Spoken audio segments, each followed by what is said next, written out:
Hi, welcome back once again to Jack's Tech Corner and another Photoshop Elements 12 video tutorial. Now in this video tutorial, we're going to create a soft focus frame with a very unique set of aspects to it to give it a little bit more pizzazz and a little bit more flair, because I think that's what your pictures need overall, is a little bit extra boost in their overall appearance, right? So that's what we want to do. Remember, we always want to create conversation pieces, and that's how we do things. So as you're seeing here right now as I'm talking, this is what we're going to end up with. A nice little soft frame with the soft focus behind it where everything is still matching up, and we didn't really have to manipulate the picture that much. I'm going to show you how to do this right now. So let me go up. First of all, we are going to simply go to edit and revert the picture. This is the picture I started with. This is just a very old home, I guess, maybe from a settler at one time, years and years ago, that just happened to be on a trail that I was walking on one day, and I decided to grab some pictures of it. So we're going to go ahead, first of all, and hit Command or Control J. We're going to duplicate that background layer. We always do that for safety features. We can actually shut off the background layer, the visibility, by clicking the little eye. Now you're going to use your rectangular marquee tool. And we're just going to draw a rectangle however large we want the frame. You can also use the elliptical tool if you want to make a round looking frame. That's totally up to you. Our feathering is going to be set to 0 for this. So down here on your rectangle marquee, you'll see feathering set to normal, aspect set to normal, and the selection is new selection. Let's go ahead and start this out here. So I'm going to go right above the top of the roof here. Right about there, a little bit higher, and I'm just going to go across and bring it down. Once I got a pretty good looking size frame, I want to leave the edges because we have to have the effect, right? The soft focus effect. And we'll just simply leave this go.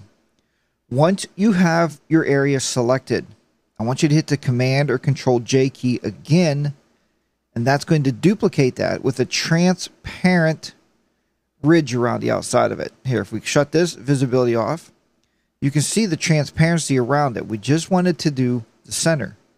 Now we didn't crop it. We used the selection tool and we made a selection, and then we just duplicated that selection area into a new picture of the same size. There's the same size. There's the duplicated area. The next step. Let's go ahead and add a bevel to this overall effect.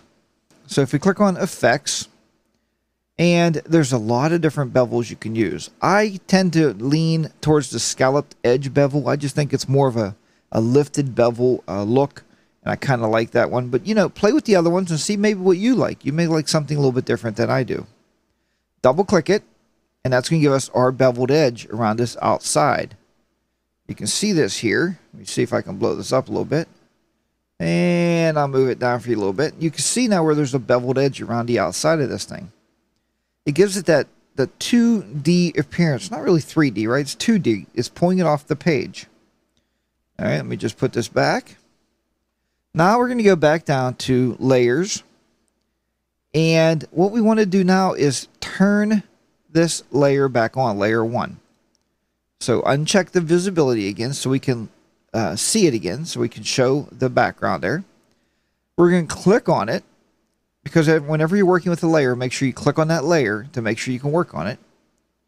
And then what we're going to do now with that selected is all we have to do is go up and do Select All, because we're going to select that whole area, and then Filter, Blur.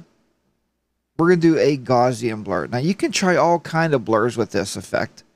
I tend to lean again towards the Gaussian blur because that's my preference. The radius, you can play around with that also, but my radius is 7.0.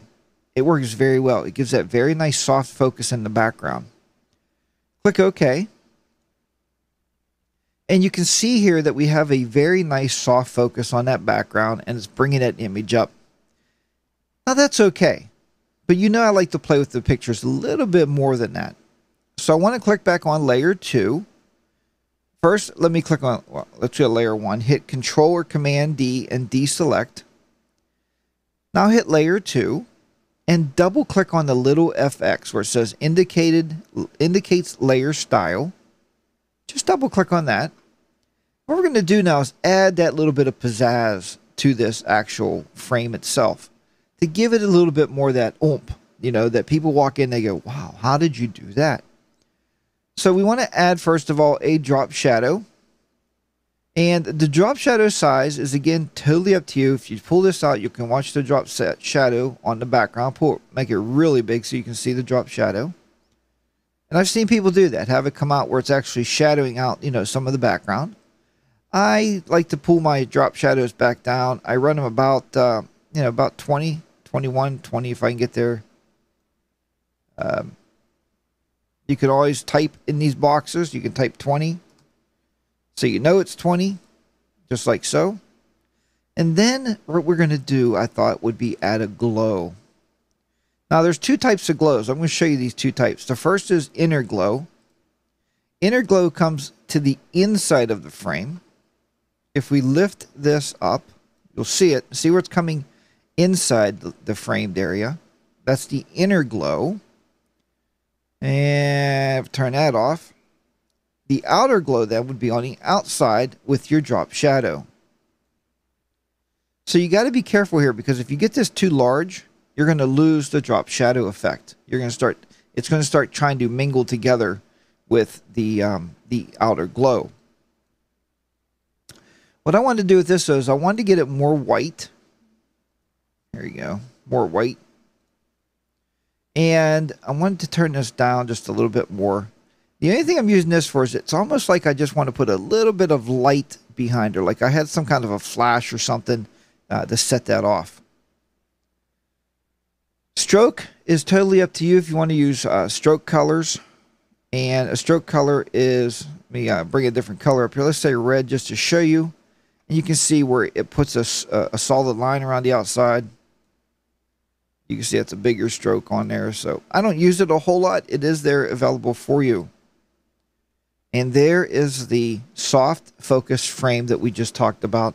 It's a beautiful edit. It's very easy to do. It works great with landscapes or portraits. Folks, I hope you've enjoyed this video tutorial.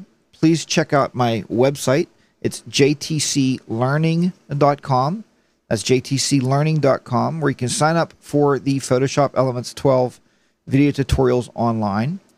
If you click on the little link on the page here under lessons or courses and then photography, there's Photoshop Elements 12. Or if you'd rather have a DVD mailed to you, I'm still doing those. And I have the brand new one released, Photoshop Elements 12. So if you go to jackstechcorner.com and click on the little purchase DVD, you'll see it on the right-hand side. You can order that DVD. At the very least, folks, please join my website, jackstechcorner.com, and use the Amazon link whenever you buy anything from Amazon, and that greatly helps these shows, and there's no cost at all to you to do that. So I do appreciate that. Folks, thank you so much for watching this episode of Jack's Tech Corner and another Photoshop Elements 12 video tutorial. I'll see you back here next time with another easy-to-use, great conversation piece edit that you can do on your own. I'll talk to you then. Bye for now.